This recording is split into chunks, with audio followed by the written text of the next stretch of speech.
Hi, and welcome to today's daily reading for the 21st of April. And today's reading is from The Soul's Companion, Connecting with the Soul Through Daily Meditations by Tian Dayton. So, it's titled Faith in My World. I am part of an exciting period in history. Those who have given up on the world are not seeing what I am seeing. I see spirit at work. I see deep world cleansing. I see people who are more aware and willing to look at themselves and society. The barricades that used to divide countries and people are falling along with the rigid and repressive methods of controlling people. This is a world in flux, moving towards something better. I will have faith in my world. And then there's a quote from someone called Norman Lear. This spiritual urge is undeniable. From the beginning of human history, we have been embarked on a search for transcendent meaning.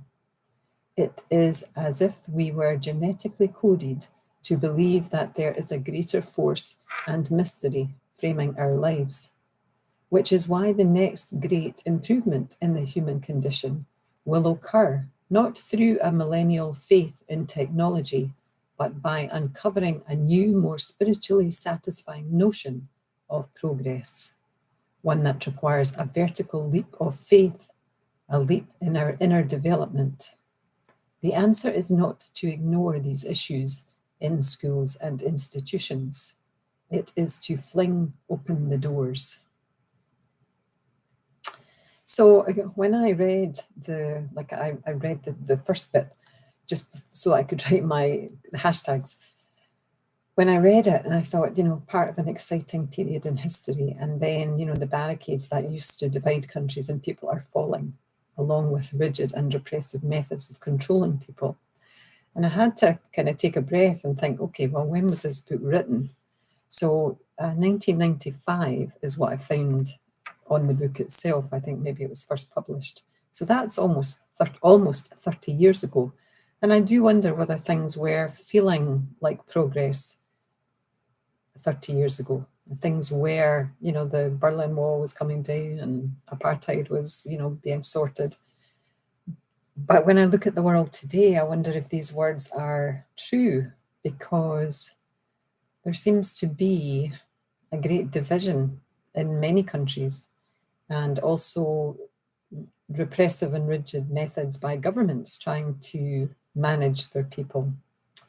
So the world is in flux. I do agree with that. And I do have faith that we are moving towards something better, but maybe in a different way from when Tian wrote this. For me, I think chaos has to happen before everything settles. From chaos, order is obtained.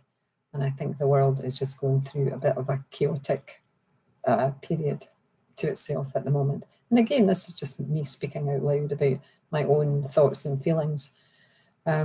So I do believe, though, that the next great improvement in the human condition will occur not through millennial faith in technology, but by uncovering a new, more spiritually satisfying notion of progress. Progress for humanity isn't about technology, really. We've come on like so much technologically in the last century. But when I look at the technology now, it scares me a little bit, because we're losing a lot of things that I value in this technological age.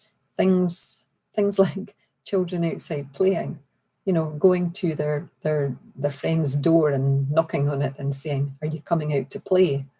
There's a lot of technology issues, I believe, in childhood and with adults also. We spend far too much far too much time online and far too much time on our phones, and we don't spend enough time reading spiritual readings, in my opinion.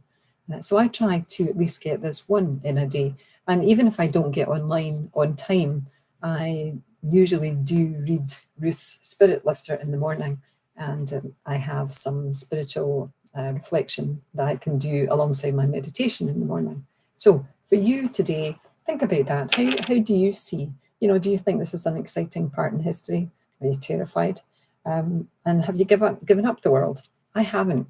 I have great hope for humanity. I know that we're going to survive this, whatever this is. And I believe that the route to that is through prayer, through peace, and through love. Alrighty. See you tomorrow. Bye now.